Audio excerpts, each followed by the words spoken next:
Going behind closed doors with this group, I was given special permission to jump. For the first time, the Army agreed to allow a civilian to join the Knights in an aerial ballet called a formation skydive. A signal up in a jumpsuit and up into the wind tunnel. Okay, here we go. And this is it.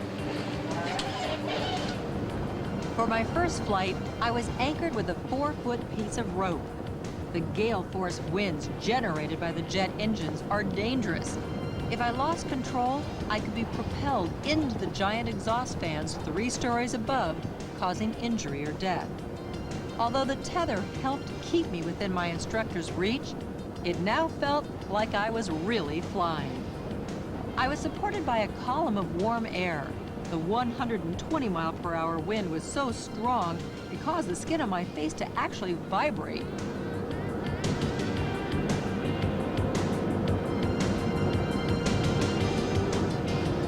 After a few minutes, the instructors grew confident enough in my abilities to let me go solo.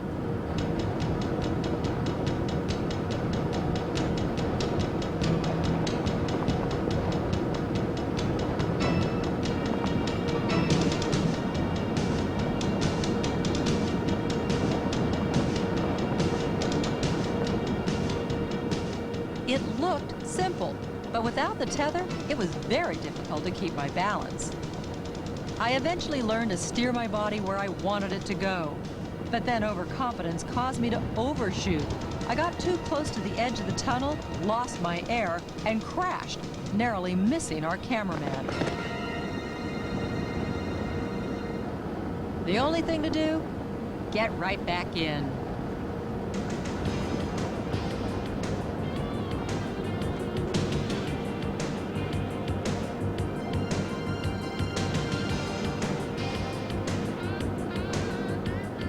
During my 15 minutes in the wind tunnel, I received the equivalent of 15 jumps worth of experience without ever getting into an airplane.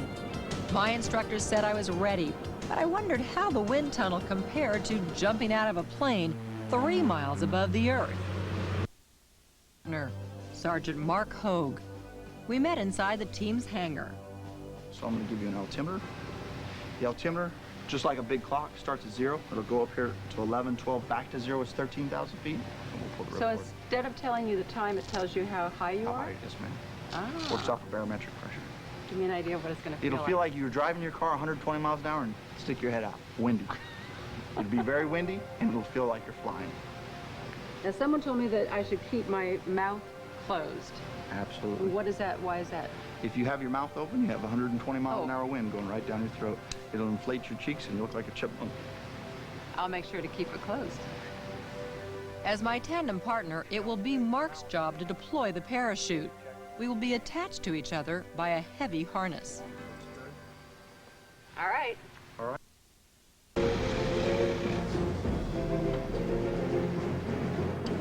The Golden Knights don't use jets. They use propeller planes because they are more maneuverable and could go slowly enough to make safe exits. When we deployed, our plane would be traveling at 105 miles per hour. Once the plane left the ground, I knew that I was committing to the jump. My ride back to Earth would be fueled by the force of gravity alone. My fall cushioned by a 35-pound canopy made of nylon and rope. The plane got very cold as we maneuvered upward. I watched the altimeter on my wrist move from 10,000 to 12,000 to 14,000 feet, almost 3 miles above the Earth. My anticipation grew. Finally, it was time to hook up to Mark.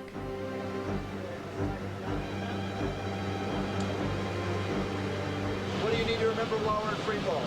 3 big things. Breathe and relax. And have fun. And have That's fun. it. Okay. All right, have fun. I'm with you. Over the drop zone at 14,000 feet, I couldn't see any detail in the ground below. It was enveloped in a white fog. The cameramen stepped from the plane and positioned themselves outside the door. Now, I put my trust in Mark. As we maneuvered into the doorway, I concentrated on remembering the positions that I had learned. Thumbs on my chest, my back arched, my legs bent at the knees.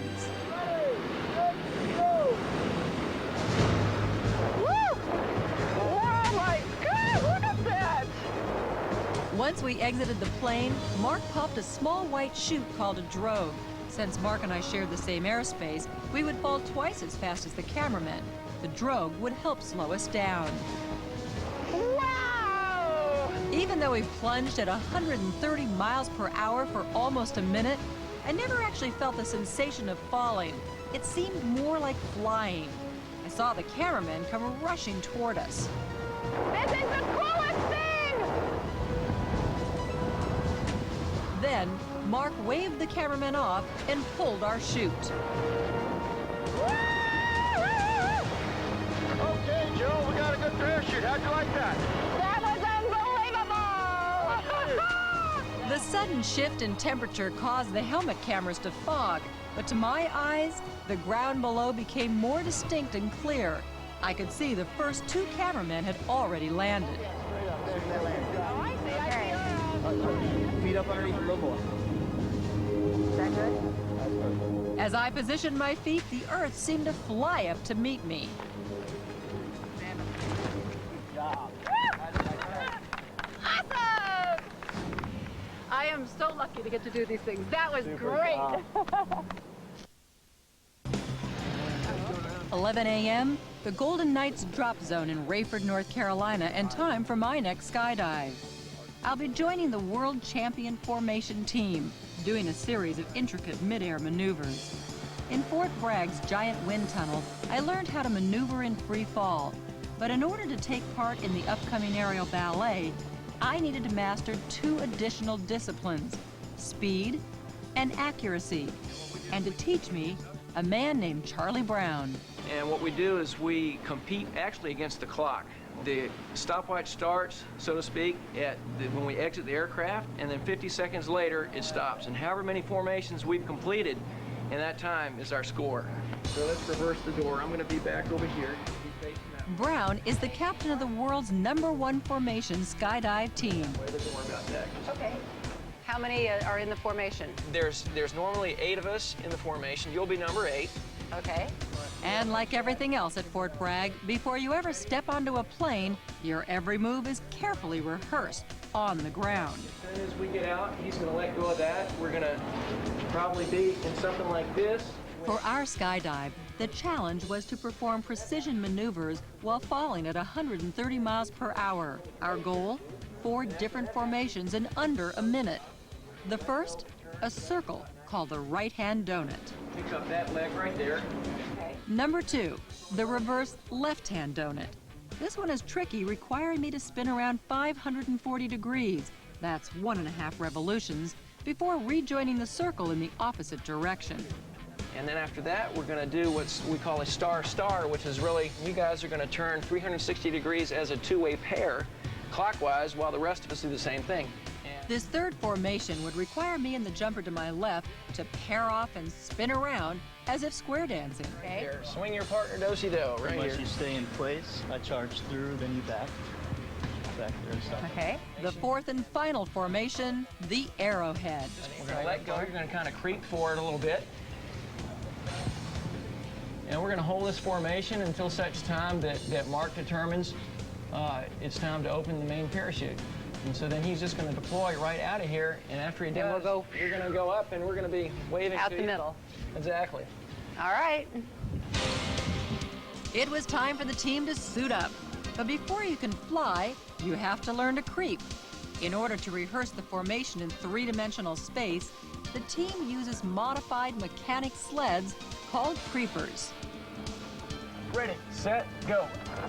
Drogue deploys, and then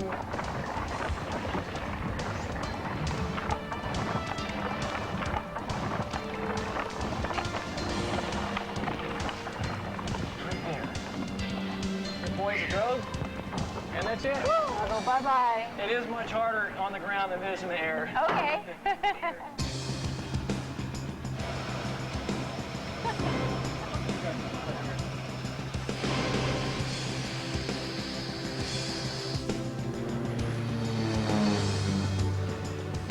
As the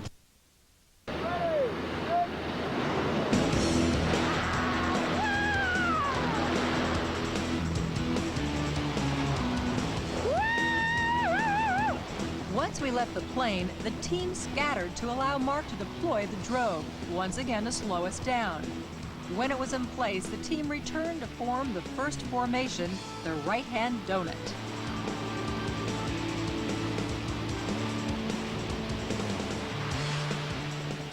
Next up, the tricky 540-degree rotation. It happened so fast, all I saw was a succession of legs and arms flying toward me and away from me. After the reversed left-hand donut, my partner and I paired off for the star-star formation. Finally, Mark and I moved forward to form the center of the arrowhead. We had done it.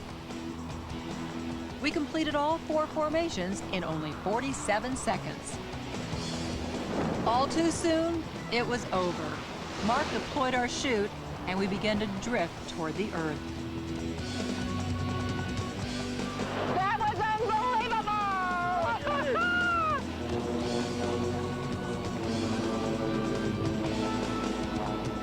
Man, oh man. Woo!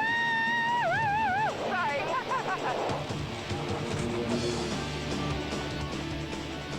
Seems like we've been going forever.